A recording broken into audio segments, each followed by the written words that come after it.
industry to help families refinance their homes, to invest in things like high-tech manufacturing, clean energy, and the infrastructure that creates good new jobs.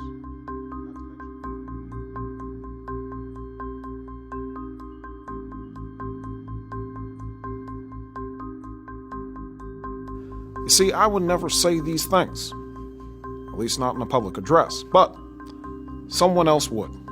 Someone like Jordan Peele.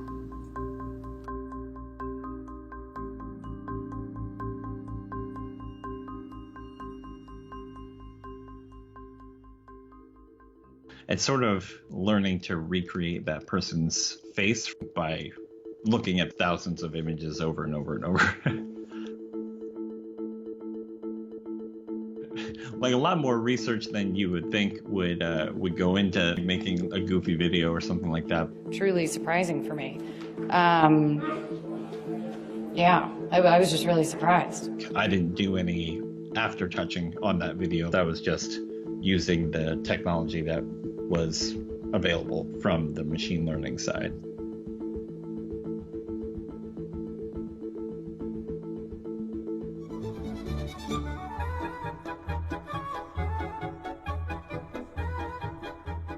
You don't even have to know what GitHub is. You don't have to know how to program in Python. None of that matters. You pay somebody $20 and they'll create the fake for you. That's a bit of a game changer.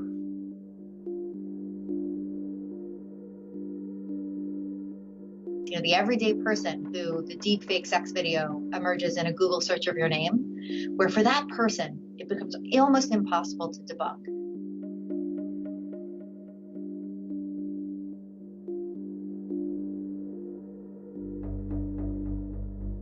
While I don't think that's likely, I also don't think it's out of the question. And that is enough to keep me up at night.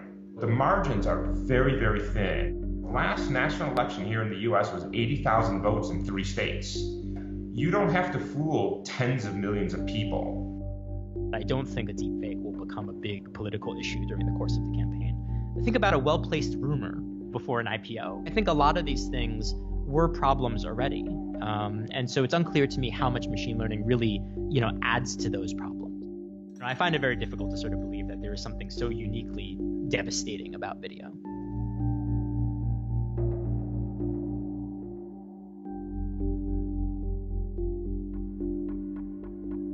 Right now, what we are focusing on is developing forensic techniques to protect world leaders from deepfakes. We are particularly worried about how the Donald Trumps, Theresa May, and Angela Merkel's of the world, how their likeness will be used to disrupt elections and incite potential violence in countries by creating fake content.